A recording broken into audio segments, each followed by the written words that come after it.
What is up, you guys? Welcome back to the channel. Welcome back to another absolutely awesome video. We're up here at my place in South Lake Tahoe where we got the C8 and we're going to be talking about that car a bit today.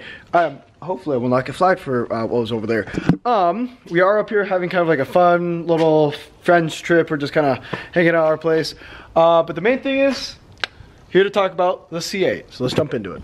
Alright, you guys, so as you can tell here, we got the beautiful new 2021 C8 Corvette. If you guys have been following this channel for a while, and even not that long ago, you'll notice that we just picked this car up about 2.5–3 months ago, and the entire time we've had it so far has been an absolute blast. Now for my new viewers out there, we pre-ordered this car a year and 8 months ago, a year and 9 months ago now, and then COVID happened and then it was put on hold. So originally supposed to have this car a long time ago, but nonetheless we got it and it's absolutely amazing to have.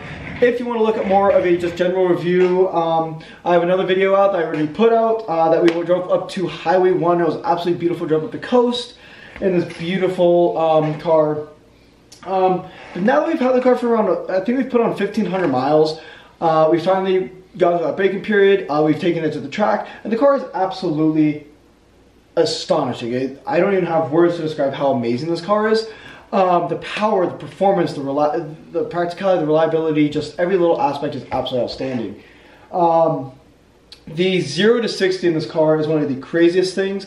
Out on the track, at sea level with a professional driver, the car does it in 2.7 seconds, which is extraordinarily fast, especially for a car of this price range. Now, we did it when we went to the track. It was at 4,000 feet elevation, so we did lose a lot of power because of lack of oxygen. We did the 0 to 60 in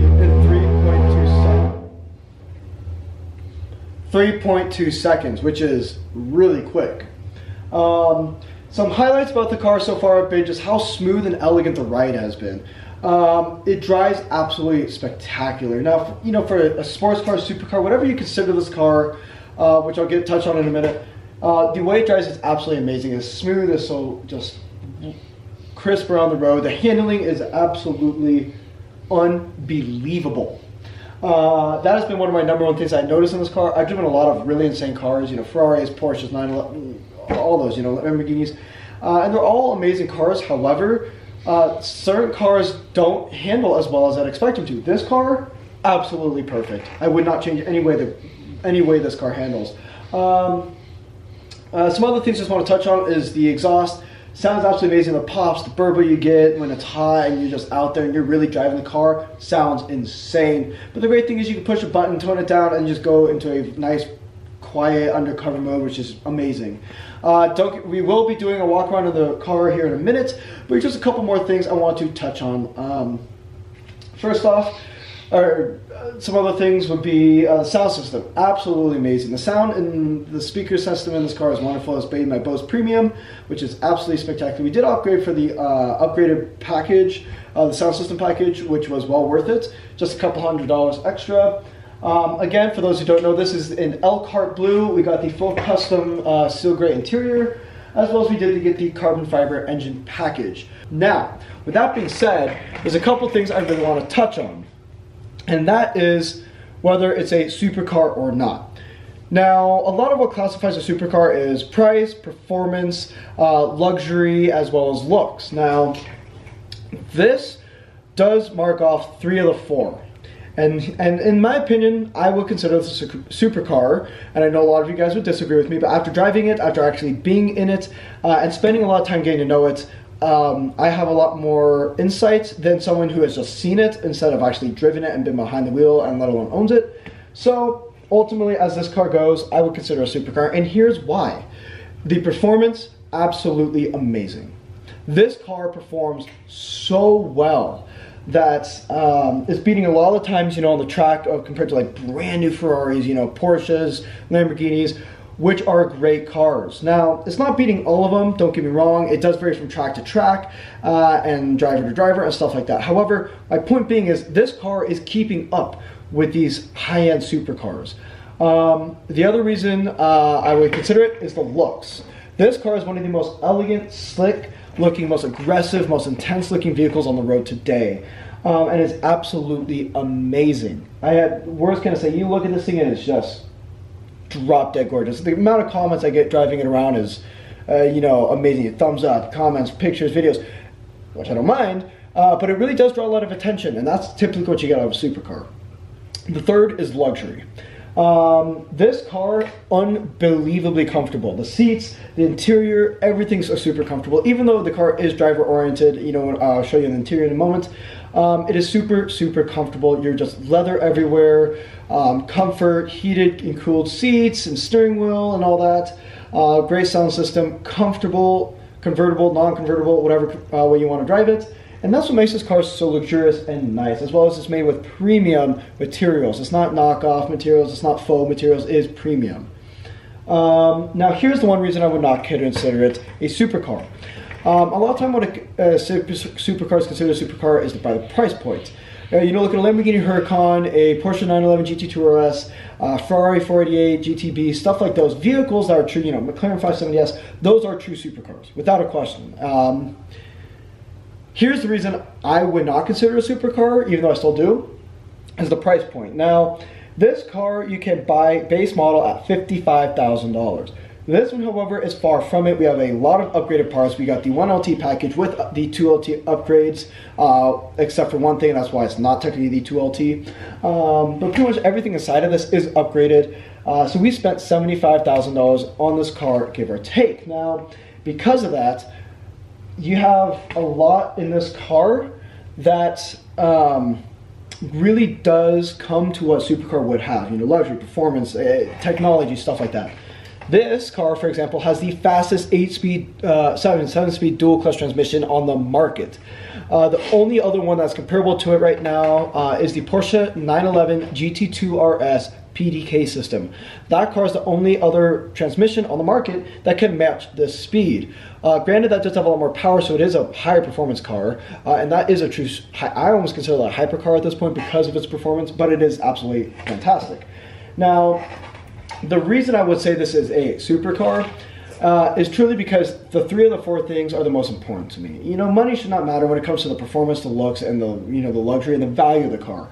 This car, really, what you get for your money is more than enough. You get absolutely amazing car. So this car, in my opinion, deems the term supercar. I really do think so. And again, I understand people will disagree with me, and that's fine. Everyone is entitled to their own opinion. However, because, you know, we own this car, this is our car, we have spent a lot of time behind the wheel of this car, a lot of time getting to know it. That to me is more of a trustworthy thing, if that makes sense, compared to someone who hasn't. I get people just see this and they read the specs and may not agree with me, and that's totally fine. But after really being behind this car and inside it and actually driving it, it to me is. Like I said, I have a good reference point. I've driven supercars, and McLarens, Ferraris, Porsches, Lamborghinis, all those. And in the end of the day, this still is just as well performed as any of those cars, well built. And now, of course, at $75,000, you know, give or take, not quite your $250,000 starting price you would on, you know, a brand new supercar. But that's why I think this is such a great value. Now, here is one concern with that. The one reason I have mixed feelings about that price point and why I believe it should be worth way more is because the performance, the technology, just every little detail of this car is way more advanced than most cars out there right now, and on the level of any supercar out there for that matter, or if not better. It really does deem the term supercar. But essentially the problem with the price point of this car, and the only reason I wouldn't consider a supercar, even though I do, is that, you know, this car is so brand new, you know, to the world, to the market. It's only been out for a year and a half, give or take, and only on the road for about a year. People see this car and they're like, oh my god, it's beautiful, it's a brand new C8 Corvette, it's, you know, it's a supercar, it's beautiful, right? Always have people asking to take pictures and all that, which is great. However, because of the price point, I guarantee in about 2 or 3 years, when Chevy starts out to produce a lot more of these and opens up their factories to more, and because of that price point, next thing you know, a lot of people will be buying these and the market will be flooded. You will see these cars everywhere, and it won't have that unique aspect, that intense aspect where you see the car and it's just jaw-dropping. You will still see the car and think it's beautiful, but you're not going to look at it quite the same way you look at a Ferrari. Now, right now you do, and people, honestly, I've gotten more compliments in this car than I've seen in, you know, Ferraris and all that, which makes sense. This is such a brand new car to the market. It's very, very rare to see one of these. However, I have the fear, and what I will predict is about 2 years from now, that will no longer be the case. I think the market out here will be flooded with them, and you'll see them everywhere, which is great and all. I think the world needs a car like this, where it's affordable, but you do get a true performance car. But the problem will lay in the fact of the value. But even with that being said, this car to me, in the end of the day, is a true performance car, is a true supercar. It has all the things that I look for in a supercar. And again, you guys may disagree with me, may agree with me, and that is totally fine. But again, as someone who spent time in the car, that's my opinion on it. But now that I've kind of explained the thoughts on this car, we are going to jump into looking at the car, a little bit closer details, and just kind of an overview and facts and stuff about the car. So with that being said, guys, let's jump on into it. The first thing you really do notice about this car is just how aggressive and smooth the lines are. They're so intense that the look of the car is just like, it looks dangerous, it looks mean, it looks aggressive, which it is. And that's what you just get, this unbelievably beautiful look. Now, as much as I love this car, there are a couple things I do complain about, and that is how wide the car is. Now, as a supercar, I really do look for that, and that's what I want. And that's why I would not ask for this in any other of a way. However, that does make, you know, driving the vehicle at times a little difficult, but it makes the performance way better. But just like, look at that look of the car. It is a stunning, just beautiful looking vehicle. Now, I think I have the, nope, there's a key. I don't know where I put the key. Might be inside, but anyways. So looking closer at the interior here, you just have this beautiful interior. Full leather. We did go to ours custom, but then you get this just beautiful infotainment center along with the center of the car. You do get storage space both here. You do get to see the engine from the inside of the car, which is absolutely awesome. My favorite thing about the interior is the steering wheel. You get the full square-shaped race performance steering wheel, whatever you want to call it. That to me is awesome. Beautiful materials. Like I said, this used top-of-the-line materials inside the vehicle. And that to me is very, very important. Now we're going to just pop the trunk here, come around to the back. We're going to open up and just take a look at the engine bay. Like I said, we did get the interior lit package, which has those lights which light up the engine bay, especially at night, which looks absolutely amazing, which not a lot of supercars have. Even the ones you can see the engine, they don't offer the lights, which is, to me, silly. We have the full, like I said, full carbon fiber interior engine bay package, which looks absolutely amazing. Just look at that. It is just such a centerpiece. You got the catalytic converters just heating up on both sides of the engine. Big block 6.2 liter V8 with 495 horsepower, which is a lot. Now, this car overall has one of the best stylings of a car I've seen, and that to me is what makes it such a true performance car and just something of such a great aspect. So that being said, guys, now that I showed you a little bit more around the car, I really did hope you enjoyed today's video. This is the opinion on why this truly is a supercar and should be considered one. And again, you guys may disagree with me, and that's totally fine.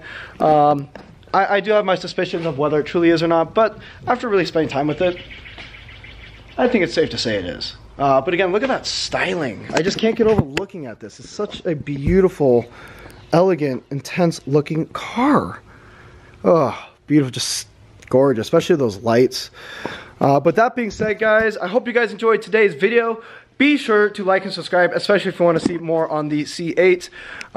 Don't forget to give that video a like, and I just said that, and smash that subscribe button, and I will see you guys next time. Remember, be sure to be you. Peace out, guys.